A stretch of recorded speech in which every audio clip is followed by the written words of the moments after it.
Udah, tangan awak tinggal di siku. Udah mancalia indah. Kang ojek yang langsung tak kajui, terus dia otomatis tuh nengok ke belakang ke kursi penumpang. Lah ternyata penumpangnya gone guys, hilang. Hai guys, assalamualaikum warahmatullahi wabarakatuh. Thank you ya guys sudah nonton video aku lagi. Kali ini guys, aku akan cerita horor tentang salah satu hotel angker yang ada di Kota Padang. Mau tahu ceritanya? Ditonton sampai habis ya guys. Pada tanggal 30 September 2009, tepatnya pukul 5 sore, seluruh wilayah Sumatera Barat merasakan guncangan gempa bumi yang sangat dahsyat.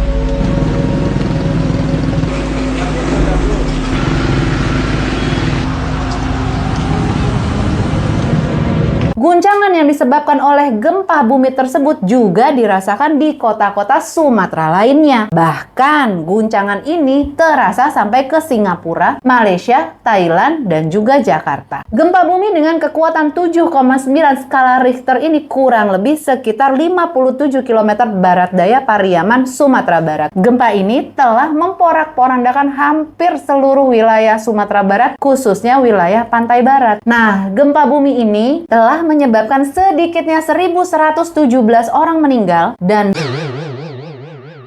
rusak berat atau ringan. Salah satu tempat yang mengalami kerusakan berat adalah sebuah hotel yang ada di Kota Padang. Berikut cerita mistis sebuah hotel angker di Kota Padang yang dipercaya sering terdengar jeritan dari para korban gempa bumi. Tapi nih guys, aku mau disclaimer dulu ya soal hotel angker yang mau aku bahas. Walaupun udah banyak cerita horor yang beredar di masyarakat dan juga sudah banyak yang membahas cerita ini di berbagai situs media, namun untuk menjaga privasi, jadi aku pakai inisial aja ya guys untuk nama hotelnya. Nanti kalian bisa pada tebak-tebak buah manggis ya. Kayak lagi ngisi teka-teki silang guys. Langsung aja kita masuk ke ceritanya.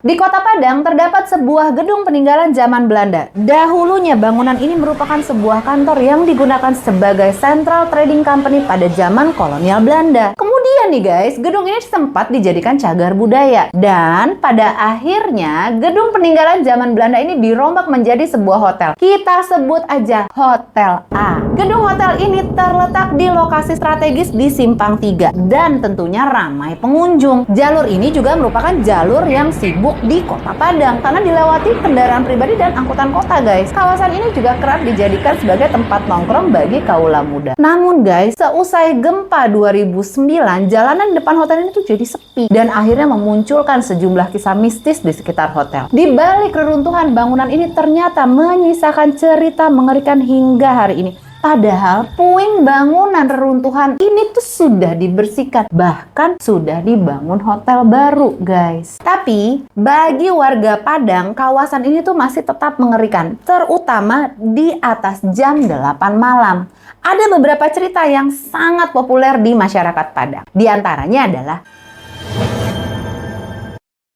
ada seorang tukang ojek yang sedang mangkal di dekat hotel. Dia melihat secara tidak sengaja ada orang yang berlumuran darah berdiri di depan hotel sambil teriak-teriak minta tolong. Si tukang ojek ini kan kaget banget ya guys. Lalu akhirnya dia coba memperjelas orang yang dia lihat ini. Ternyata guys, orang tersebut hilang. Emang nih guys, waktu itu kondisinya lagi gerimis dan agak remang-remang gitu guys. Nggak cuman Kang Ojek ini yang mengalami guys. Ada Kang Ojek lain yang waktu itu mengalami hal mistis. Jadi, sekitar jam 11 malam ada seorang penumpang wanita yang minta diantarkan oleh tukang ojek. Si penumpang ini naiknya dari Pasaraya Padang ya guys. Mulanya Kang Ojek ini nggak merasa ada yang aneh. Tiba-tiba si penumpang minta diturunkan di depan hotel A. Kang Ojek ini kan merasa aneh ya, kok mau turun di depan hotel yang cuma tinggal reruntuhan? Nanya lah Kang Ojek ini. Kata Ika mau nih. Lalu si wanita itu menjawab, Udah, tangan awak tinggal tinggal di siku. Udah mancalia indah. Kang ojeknya langsung tak kajui, terus dia otomatis tuh nengok ke belakang ke kursi penumpang. Lah ternyata penumpangnya gone guys, hilang. Karena hal-hal seperti ini guys, para tukang ojek yang biasa mangkal di persimpangan itu akhirnya sampai pindah mangkal ke tempat baru, yaitu yang di daerah Pasaraya Padang.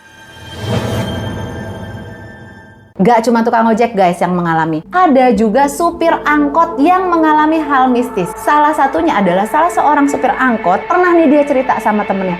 Suatu malam dia mendapat banyak penumpang dari daerah terandam. Ini adalah tempat gedung les-lesan guys. Saat mobil melewati gedung hotel yang sudah ambruk, para penumpang itu tiba-tiba hilang. Padahal nih guys, sang supir tuh yakin banget gitu ya. Ini karena angkotnya tuh pas naik benar-benar penuh sampai ke bangku serep. Nah, si supir ini sebenarnya waktu penumpang naik tuh udah mulai curiga. Karena penumpang yang naik ini tuh mukanya pada pucet. Udah gitu ya guys, mereka kok rapi-rapi jali banget guys. Karena mereka tuh pakai kemeja, pakai blazer, macam orang mau ke kantor pagi-pagi guys. Taunya guys ya, di tengah jalan dia pada hilang. Tahu nggak guys? Yang bikin serem itu adalah lu udah pada naik, pada gak mau bayar ya.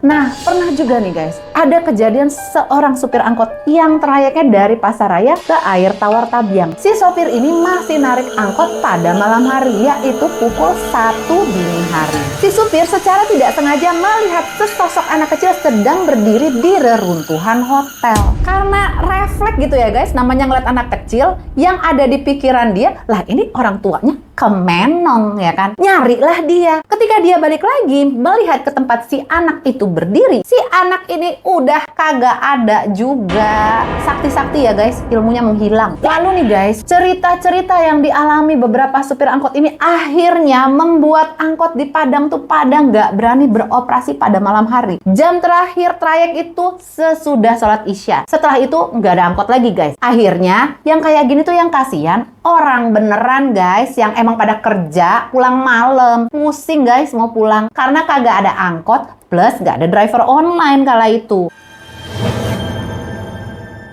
Lalu nih guys, ada cerita lainnya yaitu terdengarnya suara minta tolong dari gedung-gedung yang ambruk. Cerita ini sebenarnya memiliki beberapa versi guys. Ada yang mengatakan di gedung A, ada juga yang mengatakan di gedung B. Yang jelas guys, suara minta tolong ini terdengar seperti suara orang yang terkurung di dalam pecahan gedung. Nah, ketika ada nih guys orang yang akhirnya penasaran ya kan, disamperin gitu kan. Sampai nih guys, orang yang nyampernya ini tuh sampai ngangkat reruntuhannya karena pengen nolongin gitu niat hati. Ternyata guys, tetap juga kagak ada. Itu nggak ada apa-apa di bawah reruntuhan. Lalu nih guys, ada cerita viral lainnya, yaitu adanya SMS minta tolong. SMS ini dikirimkan oleh seorang korban bernama T. T ini adalah seorang pelajar SMK. Di SMS tersebut berisi permintaan tolong dari T untuk mencarikan kepalanya yang tertinggal di hotel itu. Aduh. Ini guys ya, awalnya pesan ini hanya diterima oleh satu orang saja. Tapi gara-gara nih guys, si penerimanya merasa takut, dia malah ngeblas SMS itu secara berantai. Karena dia ogah takut sendirian guys, akhirnya dia ngajak takut berjamaah. Chaos ya. FYI, aku nih ilustrasi doang ya, kagak tahu sih SMS-nya kayak apa. Ilustrasi guys. Tolong carikan kapal lo ambo di hotel A. Biswa ambo ambia yo. Aduh. Ini ya guys, parah banget kalau emang misalnya orang iseng yang bikin SMS ini guys. Parah lu. Nah, beberapa orang yang mendapat SMS berantai ini coba menghubungi nomor handphone tersebut guys. Nadanya nyambung tapi tidak pernah ada jawaban. Semua kisah yang aku ceritakan ini adalah kisah yang berkembang dari mulut ke mulut ya guys. Jadi nggak ada bukti nyata yang mendukung cerita-cerita ini. Nah, untuk cerita yang terakhir ini memang pengalaman dari orang yang menginap di hotel B. Jadi hotel B ini adalah hotel baru yang berdiri di reruntuhan hotel A. Waktu itu guys, ada sepasang suami istri yang check-in jam 7 malam. Suasana yang pertama kali mereka rasakan adalah sangat amat mencekam. mencekam guys. Walaupun bangunan hotel ini sudah sangat modern, tapi memang suasananya sepi guys. Saat si tamu masuk ke kamar mereka melihat itu di bagian bed cover banyak noda darah yang sudah mengering. Gordennya pun nggak bisa ditutup guys. Akhirnya sepasang tamu ini kan minta pindah kamar ya. Jadi dia merasa orang udah bayar masa kamarnya begini. Setelah itu, akhirnya dapat nih guys mereka kamar yang baru. Sekitar jam 12-an malam, terdengar suara gaduh yang tiba-tiba muncul pada tengah malam. Seperti suara orang yang sedang berlarian panik sepanjang koridor kamar hotel. Ketika diintip keluar, itu gak ada apapun guys. Dan untuk meyakinkan, akhirnya si tamu buka pintu kamarnya. Dan yang terlihat adalah lorong kamar hotel yang kosong guys. Ternyata nggak ada apa-apa, tapi suaranya berisik. Aku pengen pengsan guys kalau jadi dia mah. Aduh. Ini ya guys, selama si pasangan ini berada di hotel, mereka sangat merasa tidak nyaman dan hotel itu terasa sangat angker.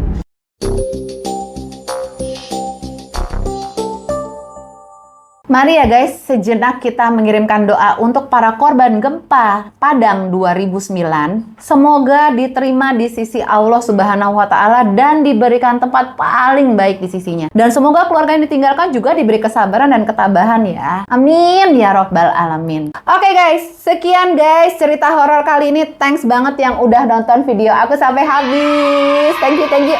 Please klik like-nya kalau suka sama video aku. Klik komen ya guys kalau ada yang pernah nginep di sana. Share video aku ya guys. Dan yang paling penting adalah bantu-bantu ya guys. Subscribe aku. Assalamualaikum. See you and bye guys.